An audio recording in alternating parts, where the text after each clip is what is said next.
धन्यवाद है कि आज हम सब उस जीवन के लिए ना जो हम जीवन ढूंढ रहे हैं ना, अच्छा जीवन ढूंढ रहे हैं, स्वास्थ्य वाला जीवन, भला वाला जीवन, तो आज परमेश्वर ने हमें इस संगति में दिया।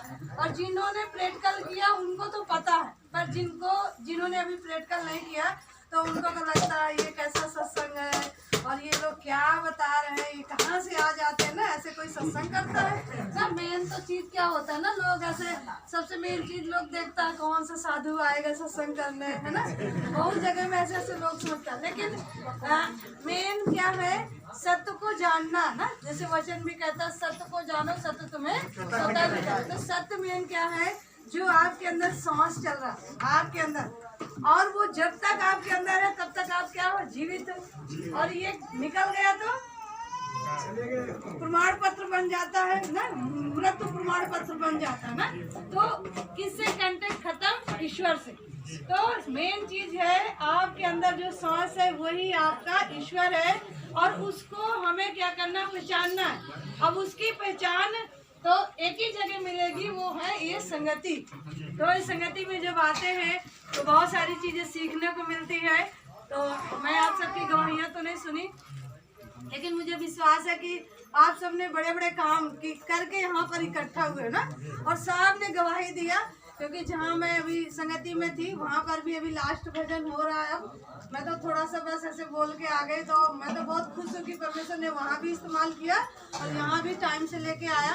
तो सचमुच उस महान ईश्वर का धन्यवाद है जिसने हमें जीवन सांस दिया और हमारे अंदर है ना एक उत्तेजना उत्पन्न किया, और जो हम सच्चाई को जानने के लिए आज उतावले हो रहे हैं, कैसा परमेश्वर है, कैसे हमारा जीवन अच्छा होगा और कल किस टाइम पे अच्छा होगा ना। बहुत लोग ऐसे इंतजार करते हैं ना, इतना टाइम से तो हो गया, मेरा कहाँ ठीक है। लेकिन परमेश्वर ने कहा, अभी आपने वचन सुना, मैं भी पीछे सुन रही थी बैठ करके, तो उन्होंने बताया पढ़ के कि विश्वास करने वालों में चिन्ह होता है। क्या होता है? तो जितने भाई बहन यहाँ आप सब बैठे हो, उससे उम्र में भी बड़े हो, छोटे भी हो, सब मीडिया के मतलब लोग हो, तो आप तो खुद सोचो, जब विश्वास करेंगे तो हम चिन्ह को देखेंगे, और विश्वास नहीं करेंगे तो हम, जैसे पानी है ना, कह रहे हैं इससे बोर का पानी बड़ा मीठा है, तो कैसे पता चलेगा? जब पिएंगे, है ना। फला जन का बहू बहुत अच्छा खाना बनाता है, तो कैसे टेस्ट मिलेगा? जब खाएंगे। तो संगति में भी सुना, हाँ बहुत भीड़ लगता है, बड़े अच्छे अच्छे काम हो रहे हैं, तो कैसे जानेंगे? जब यहाँ पर हम आएंगे और सुनेंगे ना। तो परमेश्वर का वचन कहता है ना कि मेरे विश्वास से ना, जो विश्वास करेगा वो चंगाई पाएगा, और विश्वास में चिन्ह होंगे, है ना, चिन्ह होंगे। तो चिन्ह तो आप सबने ऐसे ऐसे देखा, किसी का कुछ ठीक हो गया, किसी का बुखार चला गया। तो मैं अभी की आपके बीच की गवाही बताती हूँ। वो बहन पीछे बैठी है, मैं तो नहीं जानती वो कहाँ से है, क्या है, बड़ा चद्दर ओढ़ के लेटी थी अंदर। तुम लोग तो सब अपने मस्त में, अपने परमेश्वर की बात में मस्त हो, वो बेचारी अंदर टहल रही हैं। तो जैसे मैं आई तो मेरी नज़र पड़ी, तो मैंने कहा क्या हुआ? बहुत बुखार है, मुझे बहुत बुखार है। उनका कुछ नहीं है, अंगीकार कराया, थोड़ा सा पानी आप पियो धन्यवाद करके, तो देखो अभी आपके बीच में उठ के वो बैठ गए पीछे, बोले और पीछे अभी फिर एक अंदर ही ये बात अभी बैठ करके हुआ। एक छोटा सा बच्चा, एकदम ऐसे पिद्दी सा बच्चा है, वो घूम रहा था और पंखा चल रहा था, उसमें उसने हाथ डाल दिया। मैंने देखते देखते इतना बड़ा पंखा बड़ा वाला, उसने हाथ डाल दिया। लेकिन मैंने कहा बस बस बस, ऐसे बोलते बोलते दूसरा चल, मैंने कहा इसको आंचो। लेकिन पिता परमेश्वर का धन्यवाद, उसको कुछ भी नहीं लगा, क्योंकि पंखा चल रहा, ना उसको करंट मारा, ना उसका हाथ कटा, और वो बच्चा आपके पीछे यही खेल रहा। तो सचमुच आपका विश्वास आपके जीवन में काम करता है। आप विश्वास नहीं करोगे तो आप कितना ही बैठे रहो, ये लोग कुछ नहीं कर सकते आपके साथ। आपका विश्वास ही आपके जीवन में काम करेगा, आपका विश्वास ही आपके जीवन में काम करेगा। तो सचमुच पिता का धन्यवाद है। और अभी एक बेटी ना, अभी गवाही बताया, जहाँ पर अभी हम संगति में थे, वो बेटी ऐसे सदिया ऐसे करके ना यहाँ पर, तो उन्होंने ऐसे दिल्ली में थी, उसकी छोटी बहन का गाल में फोड़ा हो गया था। तो जो भी देखने वाला, तो जितना उसके दर्द नहीं है, दर्द देखने वाले को को हो जाता है, बाप रे बड़ा तेज है, ऐसे बोले। तो उसने भी ऐसे बोलना स्टार्ट किया, बहुत बड़ा फोड़ा है, कैंसर बन जाएगा, ये हो जाएगा, वो हो जाएगा। लेकिन उसकी बहन और उस बेटी ने विश्वास किया कि परमेश्वर ने मेरे गाल के फोड़े को क्या कर दिया, ठीक कर दिया। ना तो वो हॉस्पिटल गई, ना इलाज कराया, और कमरे में ही रहते रहते 1 हफ्ते के अंदर उसका फोड़ा अपने आप खत्म हो गया। तो परमेश्वर का धन्यवाद है, कैसे अद्भुत कामों को परमेश्वर करते हैं। और एक गवाही मैं और आपको बताऊंगी, ये सरसई गांव की गवाही है। एक बेटी है पूजा नाम की, और वो काफी टाइम से, पीछे बात नहीं करो, लगभग 4 साल से वो सच्चाई में जुड़ी हैं। और वो 1 साल से वो बाहर रहती थी। तो उनको एक बच्चा था पहला, तो ऑपरेशन से हुआ था। फर्स्ट बच्चा भी ऑपरेशन से हुआ था, तो वो नहीं बचा। दूसरा भी हुआ, वो भी ऑपरेशन से हुआ। तो डॉक्टर ने तो ये बता दिया कि तीसरा ऑपरेशन इनको नहीं हो सकता, और बच्चा तो बिल्कुल नहीं हो सकता। लेकिन जब वो ऐसे वहाँ बाहर रहने लगी तो उनको गर्व आया। तो उन्होंने परमेश्वर पे ऐसे विश्वास करके ना प्रार्थना स्टार्ट किया कि परमेश्वर यहाँ तो संगति तो नहीं है, लेकिन बच्चा भी पेट में, तो मैं विश्वास करती हूँ कि तुम कुछ अद्भुत काम मेरे साथ करोगे। तो उन्होंने विश्वास रखा, और जैसे उसका डिलीवरी का समय आया तो डॉक्टर तो जो रिपोर्ट पहले था वही देखेगा, और बोला इसका तो ऑपरेशन होगा। लेकिन पिता परमेश्वर का धन्यवाद है, उन्होंने गारंटी भी नहीं लिया। बोला बच्चा मरे या ये मरे हम तो नहीं ले सकते, क्योंकि तीसरा ऑपरेशन तो नहीं हो सकता, लेकिन बच्चा भी है तो किसी तरह से तो होगा। लेकिन परमेश्वर का धन्यवाद है, वो बेटी का तीसरा ऑपरेशन भी हो गया, और परमेश्वर ने उसको एक बेटी दे दी, बड़ी खूबसूरत 2-3 महीने की। तो ईश्वर के लिए कोई, ये शरीर को किसने बनाया? आप केवल इतना ध्यान रखो, इसको अगर उसने उस माँ के पेट में, हमारी माँ के पेट में बनाया है, जीवन सांस दिया है, हमें हमारा पालन पोषण किया है, तो आज भी वो हमारी देखभाल कर सकता है।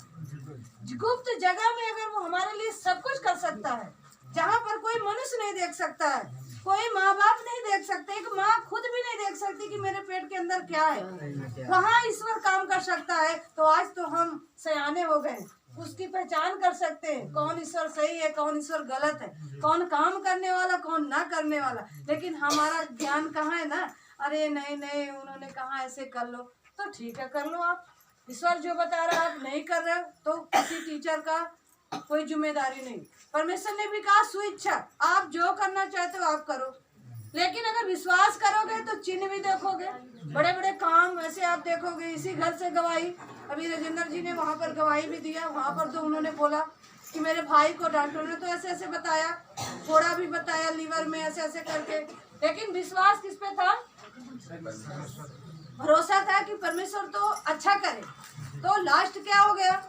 अच्छा हो गया, बीमारी से परमेश्वर ने छुड़ा लिया, और पूरा घर भी एक संगठन हो गया ना, एक लक्ष्य बन गया कि हमें किसका काम करना है, यहोवा परमेश्वर का। तो अभी हम सबको भी एक लक्ष्य बनाना पड़ेगा, एक मतलब अपने अंदर से एक उमंग उगाना पड़ेगा, जो परमेश्वर हमारे लिए पैदा करता है। अब वो पैदा इसलिए करता है कि तुम उस शैतान का सामना कर सको, उस बीमारी का सामना कर सको, उस दुष्ट का सामना कर सको जो तुम्हें हालात में लाता है। लेकिन हम क्या करते, फला जन आएगा तो करेगा, ठेका जन आएगा, तो खाते समय तो नहीं कहते फला जन खा ले उसके बाद हम खाएंगे। हमारा घर नहीं बना, पहले फला जन का घर बना दे फिर हम अपना बनाए, ऐसे कोई सोचता है? पहले अपना सोचता है ना। तो परमेश्वर भी तो थोड़ा सा ना ऐसे देखता है कि आप किस मन से संगति आते हो। सचमुच पिता परमेश्वर का धन्यवाद है। आप दाऊद के बारे में सबने सुन रखा होगा, बहुत बार कलीसिया में सुना होगा। एक दाऊद नाम का लड़का था, और वो उसके 7 भाई थे, वो 6 भाई थे, वो 7वां भाई था, बड़ा सुंदर था। लेकिन उसके 6 भाई उसको ना भेड़ बकरी चराने का काम देते थे, क्योंकि वो सुंदर था। तो वो चिढ़ते थे और बोलते थे तू जंगल में रह, वहीं रहो, वहीं अपना कर। तो अपना भेड़ बकरी चराता था। लास्ट क्या हुआ, परमेश्वर का आत्मा उसमें उतरा और उसकी अगुवाई किया, और अद्भुत काम किसके द्वारा किया? उस दाऊद के द्वारा परमेश्वर ने किया।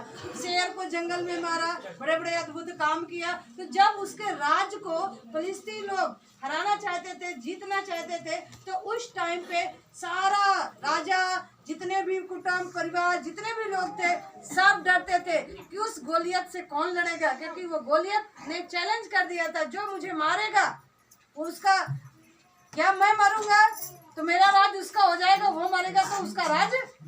ऐसे चैलेंज कर दिया तो सारा राज का आदमी डर गया, इतना लंबा चौड़ा, इतना सूरवीर, इससे कौन लड़ सकता है। लेकिन एक छोटा सा बच्चा, जब युद्ध का पाती बांधा गया तो कई दिनों तक वो सब ऐसे पाती बांध के रखे, तो वो दाऊद क्या करता था, रोटी लेके जाना शुरू कर दिया अपने भाइयों के पास। तो भाई भी बड़ा चिढ़ जाते, तू क्यों यहाँ आया, तू वहीं जा। देखो शैतान कैसे रोक रहा, सच्चाई को फैलने से।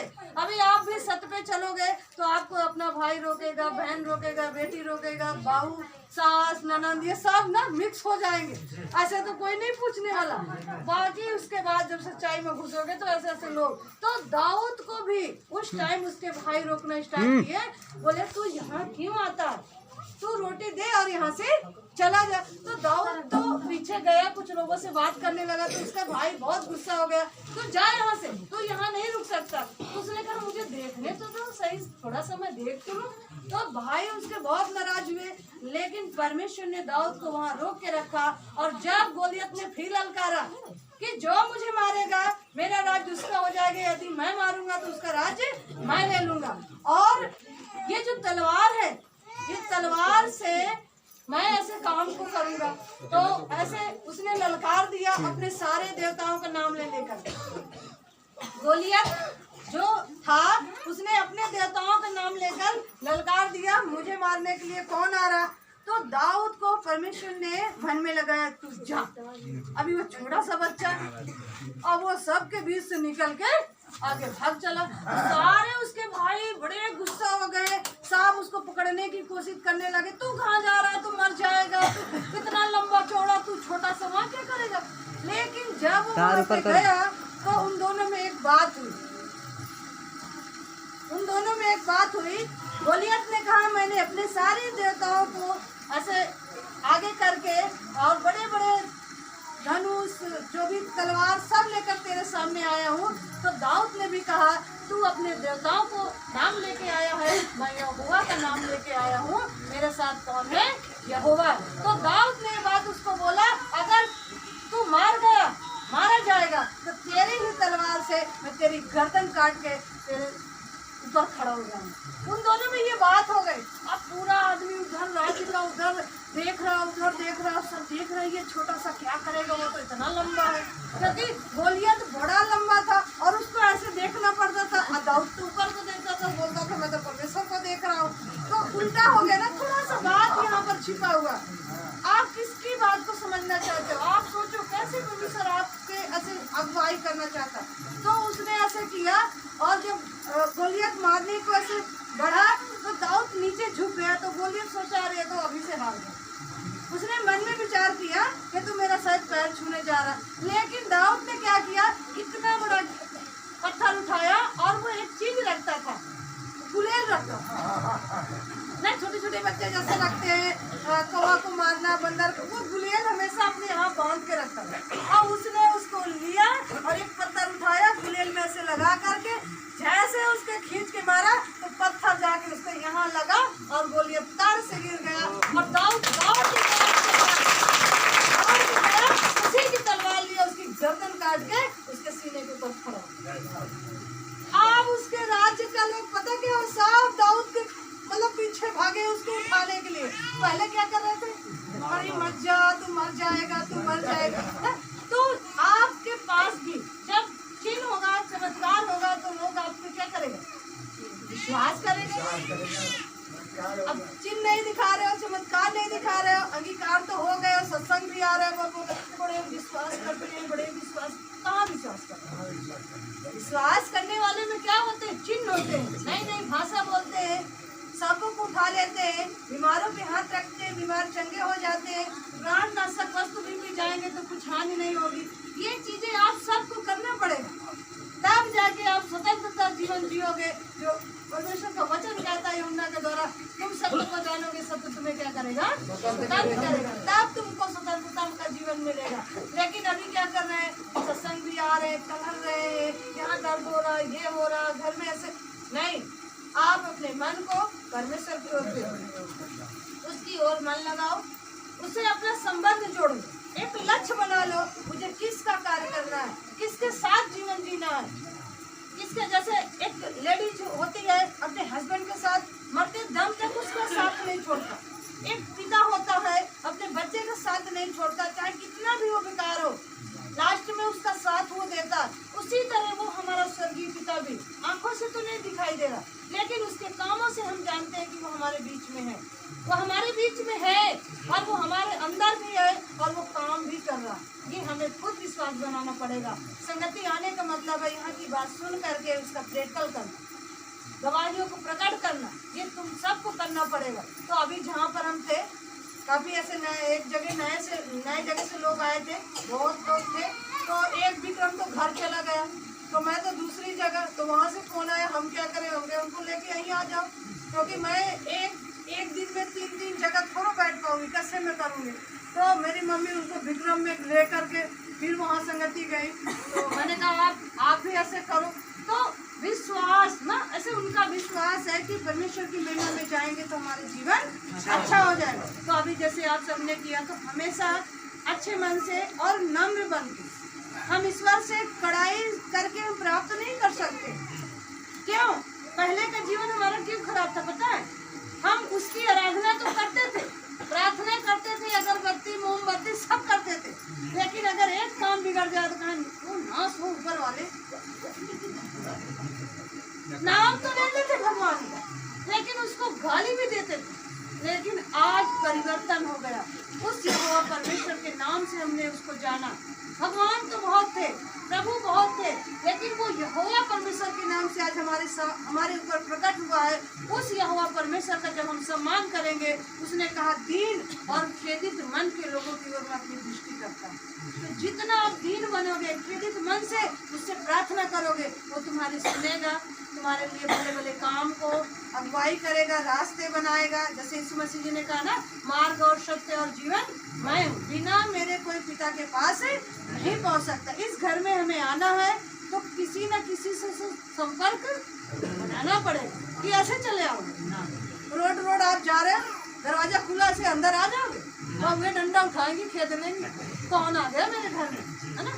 लेकिन संपर्क है किसी से, तो कुर्सी भी डाल दिया, मेज भी डाल दिया, है ना, मिठाई भी आ गया, चाय भी आ गया, लेकिन संपर्क नहीं है। तो परमेश्वर से भी आपका अगर संपर्क नहीं है तो आपके पास कैसे मेज बिछेगा, कैसे बिछेगा। अभी हम लोग लड्डू समोसा खा गए, सब रास्ते में फंस गए, इतना धूप आ गया। तो सचमुच आप जब ईश्वर के साथ अपना अच्छा संबंध बनाओगे तो मनुष्य के साथ भी आपका संबंध क्या हो जाएगा, अच्छा हो जाएगा। क्योंकि हर एक जन्म में परमेश्वर का वचन कहता है क्या तुम नहीं जानते तुम परमेश्वर का मंदिर हो, तुम सब परमेश्वर का मंदिर हो। अब तुम सोचोगे हाँ मंदिर में तो बड़े बड़े घंटे होते, ऐसा होता, हम बताओ मनुष्य करे मंदिर है। सचमुच तुम मंदिर हो परमेश्वर का, परमेश्वर का आत्मा तुम्हारे अंदर वास करता है, और परमेश्वर ने वादा किया जो इस मंदिर को नाश करेगा उसे मैं नाश करूंगा।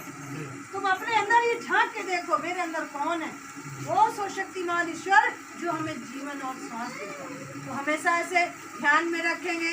तो भजन है एक, ईश्वर को कृष्ण ढूंढा रुपैया, ईश्वर तो जीवन है, मौत रुपैया, साफ लिखा, लेकिन हम किसके पीछे भाग रहे हैं?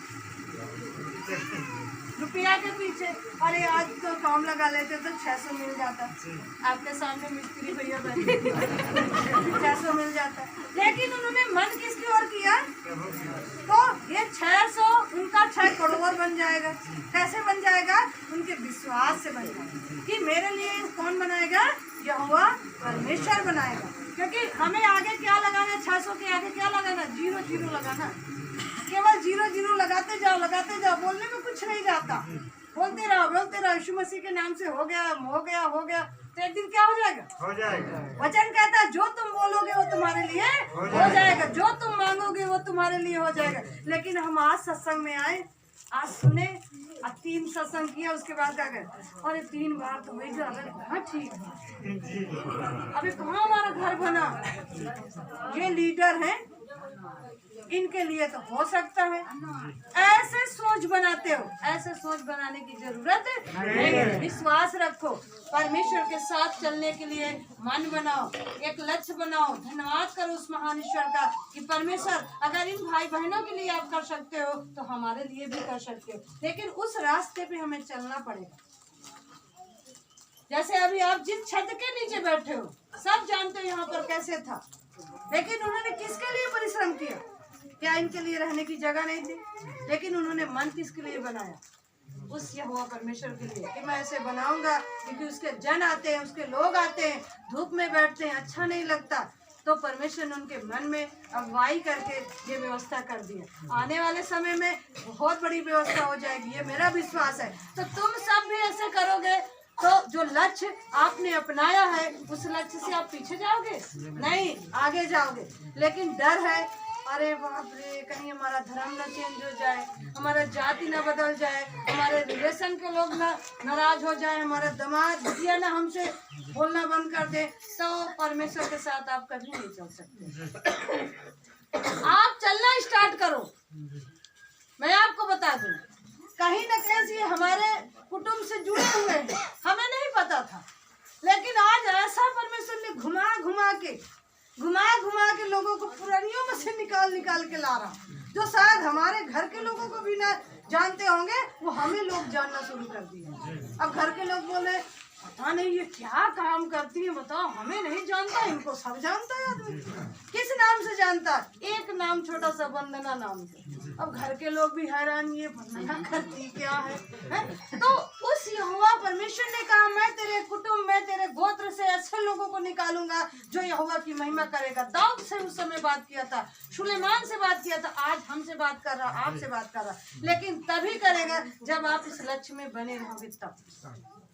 अब आज सत्संग आए, अपनी चंगाई ले लिया, भूल गए, तो फिर कैसे लक्ष्य पूरा होगा? आपका कुटुंब कैसे बचेगा? आपका गोत्र कैसे बचेगा? परंतु परमेश्वर वादा करता है मैं तेरे कुटुंब परिवार से बचा करके यहोवा की महिमा कराऊंगा। तो तुम सब उस यहोवा परमेश्वर के परिवार के बच्चे, अब्राहम के वंशज हो, और उस वंशज के एक अधिकार है उस शैतान का अपने पैर के नीचे कुचलवा देना। वचन कहता है परमेश्वर का, शांति का परमेश्वर शैतान को तुम्हारे पैर के नीचे शीघ्र कुचलवा देगा, लेकिन कब? जब तुम उसकी सुनोगे। मनुष्य की सुनोगे, मनुष्य आपको भड़काएगा। 12 प्रकार की ही नहीं, 12 करोड़ प्रकार की बातें लाएगा आपके सामने। आपको उनमें विश्वास करने की जरूरत है। आपको विश्वास करना है कि जिसने मुझे चंगा किया, थोड़ा सा अंगीकार किया, छोटा सा बात बोला, यीशु मसीह मेरा गुरु है, और मन से विश्वास किया कि परमेश्वर ने उसे मुर्दों में से जिंदा किया, तो क्या हो गया? जीवन। तो इस बात को आपको पकड़ के रखना है, दुनियादारी से बच के रहना है। भजन है, दोबारा उन बातों में अब नहीं पड़ना, चलो मैं सिखा दूं ईश्वर भक्ति में रहना। तो बस परमेश्वर आपको आशीष दे निवेदनों से, और बहुत सारा आशीष बरकत आप सबके जीवन में, घरों में, बच्चों में, रोजी रोटी में, और आप सबके द्वारा करोड़ों का जीवन परमेश्वर बचा चुका है, गुरु के नाम से। धन्यवाद।